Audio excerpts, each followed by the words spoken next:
తాకట్లో ఉన్న మీ బంగారాన్ని విడిపించి ఆ రోజు ఆన్లైన్ రేటుకి కొంటాం. Sharma gold company. అందరికీ నమస్కారం. Welcome to Suman TV. నేను గీతాంజలి. ఇవాళ మనతో పాటు ఉన్నారు శ్రీ శ్రీ శ్రీ ఆనంద శివకామేశ్వరి సన్నిధానం పీఠాధిపతులు శ్రీ శ్రీ శివకామేశ్వరి ఆనందమయ్య అమ్మతో మాట్లాడదాం.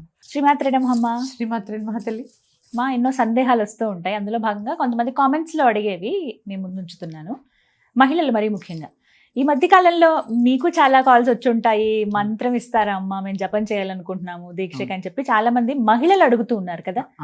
అయితే ఇలా అడిగిన వాళ్ళు కొన్ని ప్రశ్నలు కూడా అడుగుతున్నారు. ఏంటంటే, గృహిణులుగా మేము నియమాలు ఎలా పాటించాలి, అసలు మంత్రం తీసుకోవచ్చా, ఆ జపం ఎలా చేయాలి, రోజుల వ్యవధి అంటూ ఉంటుందా, సంఖ్య ఉంటుందా, ఒకవేళ మేము జపం చేయాలనుకుంటే ఇంట్లో ఎలాంటి పరిస్థితులు ఉండాలి, అసలు మాకు అవకాశం ఉంటుందా అనేది వీళ్ళ సందేహం. చాలా మంచి ప్రశ్న అడిగామమ్మా. ఎందుకంటే స్త్రీలు వేదం చదవకూడదని, స్త్రీలు మంత్రం ఉపదేశం తీసుకోకూడదని నేను విన్నానమ్మా. ఇది ఇలాగా చాలా రకాలైనటువంటి అపోహలు ఉన్నాయి. ఎందుకంటే సృష్టి స్త్రీ లేనిదే జరగదు. అలాంటి స్త్రీ అసలు స్త్రీ లేకపోతే మనుగడేదమ్మా. అసలు పురుషుడు పుట్టుకేది. అలాంటి స్త్రీ మంత్రం ఎందుకు తీసుకోకూడదు, ఎందుకు తీసుకోకూడదు అనే నియమాలు వచ్చాయి. అసలు తీసుకోవచ్చా లేదా అనేది నేను చెప్పేది కాదు. ఈ పుస్తకం చతుర్వేద సంహిత. ఇందులో ఇది నేను చెప్పడం లేదమ్మా, మీకు చదివి వినిపిస్తున్నాను.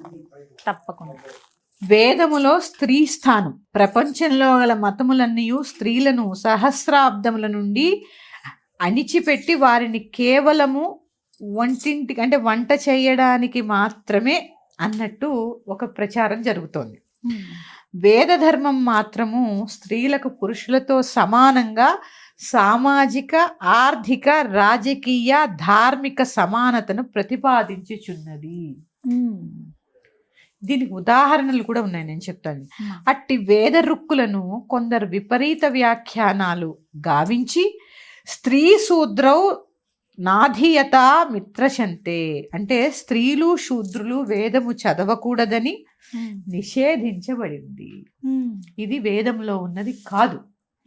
అసలు మామూలుగా మనకేంటంటే అష్టవర్షాత్ భవేత్ కన్యా అని సమర్పించి చిన్నపిల్లలకు వివాహం చేసేసి వాళ్ళు పూర్వం పెద్ద పెద్ద వాళ్ళకి ఇచ్చి పెళ్లి చేసే వాళ్ళు వితంతువుల కింద మారి అనేక కష్టాలు పడ్డారు ఆడవాళ్ళు. చాలా అమ్మా. ఇప్పుడు మనం చూస్తున్నది, ఇప్పుడు మన స్త్రీలందరూ అనుకుంటున్నారు మేము చాలా కష్టపడిపోతున్నాం పురుషుని వల్లని. కాదమ్మా, మన కష్టం కాదు. ఎందుకంటే అమ్మా, 8 సంవత్సరాల పిల్లలకి పెళ్లి చేస్తే చాలా ముసలి వాళ్ళకి కన్యాశుల్కం తీసుకుని పెళ్లి చేసేవారు. వీరు పుష్పవతయ్యే చాప మీద ఉన్నప్పుడు వాళ్ళు చనిపోయిన సందర్భాలు. అలా ఉన్నవాళ్ళు అంటే 8 సంవత్సరాల నుంచి చచ్చిపోయేదాకా వైధవ్యం పొందిన వారని నేను నా బంధువుల్లో, నా స్నేహితుల్లో చాలా మందిని చూశాను మా వర్గంలో. వాళ్ళ కష్టాలు వర్ణనాతీతం. వాళ్ళకి ఏం తెలుసు మా వయసులో, అందరూ ఒకలా ఉంటారు, వాళ్ళు ఒక్కలే. ఇలాంటి దుస్థితి ఏర్పడింది నిజంగా చెప్పాలి అంటే. అంటే ఇక్కడ చూడండి, ఎత్ర నార్యంతు పూజంతే రమంతే తత్ర దేవత. ఎక్కడైతే స్త్రీ పూజింపబడుతుందో ఇక్కడ స్త్రీ మంత్రం చదవడానికి లేదు అనడానికి సరస్వతి వాక్కు, లలిత పరమేశ్వరి అనుగ్రహము, లేకపోతే ధైర్యం కావాలి అంటే వారాహి, శ్యామల, ఇలా రకరకాల పేర్లు పెట్టి మనం స్త్రీని అనునిత్యం పూజించుకుంటూ ఉంటాం. ఆఖరికి డబ్బు కావాలంటే అమ్మా లక్ష్మీదేవి కరుణించి అంటాం. అంటే ఎన్ని రకాలుగా స్త్రీని, అంత గొప్పదైనటువంటి స్త్రీ మరి వేదం చదవడానికి పనికిరాదా అంటే అది తప్పు. నేను ఇంకా చెప్పాలి అంటే అమ్మా, దీనికి నేను ప్రత్యేకంగా నేను చెబితే మీరు నమ్మకపోవచ్చు, శాస్త్రంలో ఉన్నది చెప్తున్నాను.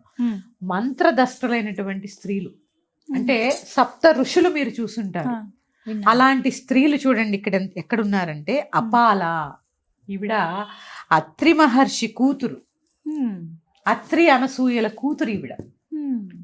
ఈవిడ పేరు అపాల.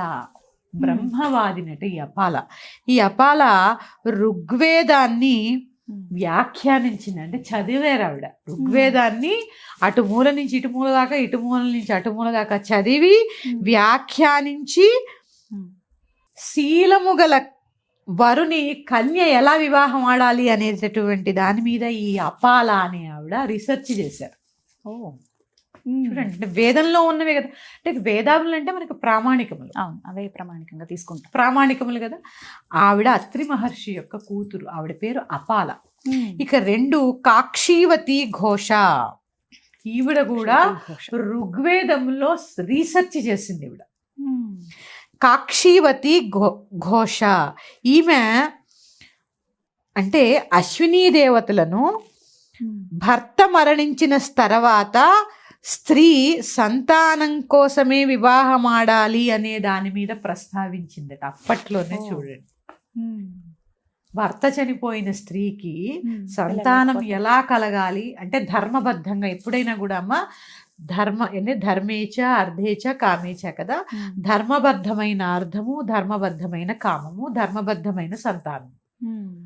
భర్త మరణించిన తర్వాత ధర్మబద్ధమైన సంతానాన్ని ఎలా కనాలి అనే దాని మీద ఈ కాక్షీవతి ఘోష అనే ఆవిడ రీసెర్చ్ చేశారు. వేదం ఏ వేదం? ఋగ్వేదం. ఋగ్వేదంలో 10వ మండలంలో కొన్ని సూక్త మంత్రాల్లో ఇది చెప్పబడింది అన్నమాట. ఇక తర్వాత రోంషా ఆవిడ పేరు. వీళ్ళందరూ స్త్రీలు, పేర్లు చూడండి. రోంషా.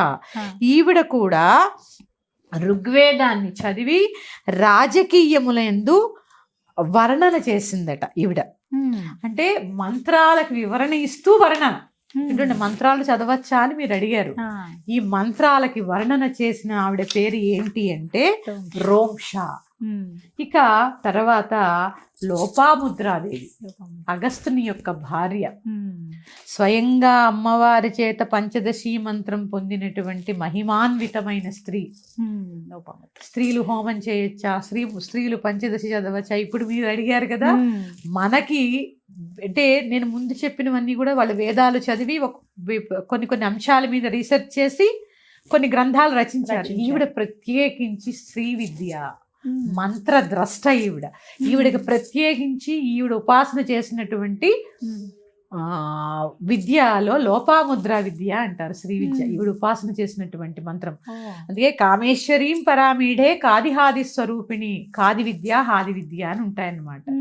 ఈ యొక్క విద్యని స్త్రీ అంటే లోపాముద్ర అనే ఆవిడ ఆయన యొక్క భర్తని అనుసరించి, అంటే మనం ఇప్పుడు చెప్పాం కదా స్త్రీలు మంత్రం తీసుకోకూడదు అనే స్థితిలోనే ఆవిడ చూడండి అమ్మవారినే, ఎవరు మంత్రం ఇవ్వట్లేదు కానీ అమ్మవారిని ఉపాసించాలి, తపస్సు చేసి నమ్మ కోసం చేసి అమ్మవారి నుంచే మంత్రం పొందినటువంటి మంత్రదష్ట. ఇప్పుడు చేయొచ్చా ఆడవాళ్ళ మంత్రం?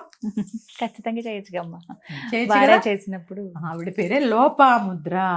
తర్వాత వాగమృణి, ఆవిడ పేరు ఏంటంటే వాగమృణి. ఈవిడ కూడా ఋగ్వేదములో రీసెర్చ్ చేసి కొన్ని రకాలైనటువంటి సూక్తములకు వివరణ ఇచ్చారు. అంటే చదవడము, మళ్ళీ దాని మీద వ్యాఖ్యానం రాయడం. అంటే వాళ్ళకి ఎంత మంత్రం మీద పట్టు ఉంది చూడండి. ఇప్పుడు మనం చదివేటటువంటి ఇంత సులువైనటువంటి ఏమన్నా ఉన్నాయా? అంత సంస్కృతం, ఛందస్సు ఇదంతా చూడండి. ఆ తర్వాత విశ్వవారాజత్రేయ అంటే ఈవిడ కూడా ఋగ్వేదం మీదే రీసెర్చ్ చేసిన ఆవిడ. తర్వాత శచిపౌలోమి అంటే వీళ్ళేంటంటే మండలాలు ఉంటాయి వేదాల్లో, కొన్ని మండలాల్లో ఏ మండలాల్లో చేశారు అనేది. ఈవిడ పేరు శచిపౌలోమి. ఈవిడ కూడా ఆ ఋగ్వేదాన్ని చదివి దాని మీద రీసెర్చ్ చేసి కొన్ని అంశాలని ప్రస్తావించారు. తర్వాత శాశ్వత అంగీరస. వీళ్ళందరూ స్త్రీలు, ఆవిడ పేరు చూడండి చాలా వినూత్నంగా. ఈవిడ అంగీరస ఋషి పత్ని శాశ్వతి. శాశ్వత అంగీరస ఋషి యొక్క పత్ని ఈవిడ, భార్య అన్నమాట. ఆ తర్వాత సావరాగ్ని. ఈవిడ కూడా ఋగ్వేదంలో చూడండి సావరాగ్ని. తర్వాత సిక్తాని వాసరి, వీళ్ళందరూ పేర్లు చెప్తున్నానమ్మా. తర్వాత సూర్యా సావిత్రి, తర్వాత శ్రద్ధా కామయాణి, తర్వాత ఇంద్రాణి, ఊర్వశి, తర్వాత యమీ వైవస్వతి, తర్వాత అదితి దాక్షాయణి, తర్వాత ఈ మధ్య సాయి పల్లవి గారి సినిమా వచ్చింది గార్గి. గార్గి అనే పేరు మీ అందరికీ సినిమాలోనే విన్నాను కానీ ఈవిడ కూడా వీళ్ళందరూ కూడా వేదాధ్యయనం చేసి మంత్రద్రష్టలైనటువంటి స్త్రీలు. ఇక నియమాలంటారా, ఒకటి సాధించాలంటే కొంత పట్టుదల, కొన్ని నియమాలు అవసరం, పాటించి తీరాలి. ఎందుకంటే నీకు అది కావాలి అనేటటువంటి కాంక్ష ఉంటే అప్పుడు కదా నీకు మంత్రం. మానతా త్రాయతే ఇది మంత్ర. ఏదో నోటితో ఉచ్చరించడం కాదండి మంత్రం అంటే. ఏదో 26 అక్షరాల మంత్రం తీసుకున్నాం, 15 అక్షరాల మంత్రం తీసుకున్నాం కాదు. మానతా త్రాయతే ఇది మంత్ర. మననం చేసే కొద్దీ మంత్రం అవుతుందమ్మా. నేను ఇప్పుడు మీ పేరుంది గీత గీత గీత గీత అని మననం చేశాను అనుకోండి, అదే మంత్రం. ఆ శబ్దం, ఆ శబ్దానికి ఒక వైబ్రేషన్, ఇది మంత్రం అంటే. ఈ మంత్రము అహర్నిశలు నీలో చదువుతున్నప్పుడు ఆహార నియమాలు ఉంటాయి. ఎందుకు ఉంటాయి అంటే, ఉల్లిపాయ వెల్లుల్లిపాయ తిన్నాం, కొన్ని రకాలైనటువంటి ప్రకోపాలు, కామ ప్రకోపాన్ని ఉత్తేజపరుస్తూ ఉంటాయి, కోపాన్ని ఉత్తేజం చేస్తూ ఉంటాయి. అదే కాకుండా నీ శ్వాసని ఆధారం చేసుకుని దేవతలు నివసిస్తున్నప్పుడు నువ్వు తిన్నటువంటి ఉల్లిపాయ వెల్లుల్లిపాయ ఇవన్నీ వాసన వస్తూ ఉంటాయి. రజోభూయిష్టమైన ఆహారాలు కదా ఇవన్నీ. అంటే రకరకాల ప్రకోపాలని కలగజేస్తూ ఉంటాయి. నువ్వు ఎప్పుడైతే మంత్రం చేస్తూ ఉన్నావో నీకు పవర్ పెరుగుతుంది. నీకు కావాల్సింది ఏంటి? నీ శక్తి పెరుగుతుంది. నువ్వు కోపంలో ఎవరైనా తిట్టావనుకో నిజమైపోతుంది. అందుకని ఆ ప్రకోపాలని నువ్వు అదుపులో ఉంచుకోవడానికి నియమాలు పాటించి తీరాలి. అంటే ఇంట్లో కొన్ని తప్పవండి అన్నప్పుడు చెయ్యాలమ్మా. అంతే. అంటే ఏవి తప్పవు చెప్పండి. ఇప్పుడు మీరు అన్నట్టు బహిష్టు కలుపుకోకండి. 3 రోజులే కదా, మగవాళ్ళకి కూడా వంట చేయడం వస్తుంది, ఏమవుతుంది? 3 రోజులు ఎందుకు మీరు ఆ నియమం పెట్టుకోరు? దానివల్లమ్మా సరే మంత్రము ఇవన్నీ పక్కకు పెడితే 3 రోజులు రెస్ట్ తీసుకోవడం వల్ల హాయిగా ఈ వాత నొప్పులు లేకుండా ఉంటుంది. మరి మాకు ఎవ్వరూ చేసేవాళ్ళు లేరండి. ముట్టుకోకండి, ఎక్కడో అక్కడ అయ్యో కర్రీ తెచ్చుకుని తినేయండి, అన్నీ ముట్టుకుని కలుపుకోవడం ఎందుకు? ఆ 3 రోజులు నియమం పాటించండి. ఇప్పుడు నియమము అంటే ఏంటి? నీకు మేలు చేసేది. కొన్ని కావాలి అంటే, కొన్ని సాధించాలి అంటే కొన్ని నియమాలు అవసరం పెట్టుకోవాలి. అలాని ఏవి పెద్ద పెద్ద మడులు దడులు ఏం అవసరం లేదు. ఇప్పుడు బహిష్టు సమయాల్లో పూజలు, బహిష్టు సమయాల్లో వ్రతాలు, బహిష్టు సమయాల్లో జపాలు నిషిద్ధము. ఎందుకంటే నీ శరీరము శుద్ధి అవుతోంది, నీ శరీరంలోంచి అపానంలోంచి రక్తం వెళ్ళిపోతుంది. నువ్వు జపం చేసినా ఎందుకు చెప్పారు తెలుసా అమ్మ? నీ శరీరంలో నిలబడదు, అపానం కిందకి వెళ్ళిపోతూ ఉంటుంది. అపాన వాయువు కిందకి, ఇప్పుడు చూడండి భూమి ఆకర్షణ శక్తి లాగా ఏది వేసినా కిందకే వెళ్ళిపోతున్నప్పుడు వెళ్ళిపోతూ ఉంటుంది కదా. ఆ సమయంలో శరీరంలోంచి రక్తం బయటకు వెళ్ళిపోతూ ఉండి శుద్ధి అవుతూ ఉంటుంది శరీరం. నువ్వు ఏం చేసినా బయటకు వెళ్ళిపోతుంది అంతే.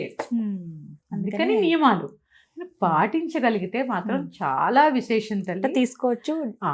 మంత్రాలు గురువుపదేశం లేకుండా తీసుకోకూడదు. కాబట్టి ఆ గురువులు, ఆ సాంప్రదాయాలు, మీరు ఏ సాంప్రదాయంలోకి వెళ్ళారు, వారు మీ గురువులు ఏం చెప్తారో అది తీసుకుని తప్పకుండా మంత్రం తీసుకోవచ్చు. క్లారిటీ. మంత్రం అమ్మా అందరికీ వచ్చేది కాదు. ఆ భగవంతుడు ఏ ఏ అక్షరాలు తీసుకుంటున్నామో ఆ భగవంతుడి అనుగ్రహం ఉంటేనే మన దాకా వస్తుంది. అదైతే గుర్తుపెట్టుకోండి. అందరూ తీసుకోండి, సాధన చెయ్యండి. స్త్రీ సహజంగానే శక్తి స్వరూపిణి. అనేక రకాలైనటువంటి ఒత్తిళ్లతో కొంచెం వీక్ అవుతున్నాం మనం. ఎప్పుడైతే ఈ మంత్రం జపం చేస్తూ ఉంటామో శక్తి ఇంకా పుంజుకుంటుంది, మన కుటుంబానికి రక్షణ వలయంలా ఉంటుంది. చక్కగా మంచి గురువుల్ని ఆశ్రయించండి. ఒక్కటే ఎప్పుడైనా గురువుని ఒకసారి ఆశ్రయించే ముందు 1కి 10 సార్లు ఆలోచించుకోవడం. అవును. గురు పరంపర, ఎందుకంటే వెళ్ళిపోయిన తర్వాత మళ్ళీ వెనక్కి రావద్దు. ఒకసారి వెళ్ళిపోయిన తర్వాత ఆ గురు పరంపరని ఒక 10 సార్లు ఆలోచించుకుని ఈ గురువు మాకు కరెక్టా కాదా, నువ్వు చెప్పక్కర్లే, ఈ గురువు నీకు కరెక్ట్ అయితే ఏదో ఒకలాగా దర్శనం దొరుకుతుంది, అక్కడ చాలు మీకు తెలిసిపోతుంది. పూర్వ జన్మలో నీకు ఆ గురువుతో అనుబంధం ఉంటుంది, మీరు చేరతారు ఆ గురువు దగ్గర. అందుకని చక్కగా ఒక గురు పరంపరలోకి ప్రవేశించి ఆఖరికి పంచాక్షరి మంత్రమైనా అష్టాక్షరి అయినా, ఇప్పుడు రామానుజాచార్యులకి ఆయనకి ఇవ్వగానే ఎవరికి చెప్పకు అన్నారు, కానీ ఆయన బహిరంగంగా అందరికీ చెప్పారా లేదా? ఆయన గురువేగా అందరికీ. అందుకని బహిరంగంగా ఆయన ఇచ్చారు, అందరూ సాధన చేశారు. ఏదైనా సరే గురువు ద్వారా తీసుకుని చేయడం ఉత్తమం. అది మంత్రం యొక్క గొప్పతనం. స్త్రీలు చేయకూడదనే నియమాలు అయితే ఏమీ లేవు. చక్కగా చేసుకోవచ్చు. మరిన్ని సందేహాలు ఏమైనా కామెంట్స్ లో అడిగితే మళ్ళీ మీ ముందు తప్పకుండా తెలియజేస్తాను. శ్రీమాత్రే. శ్రీమాత్రే.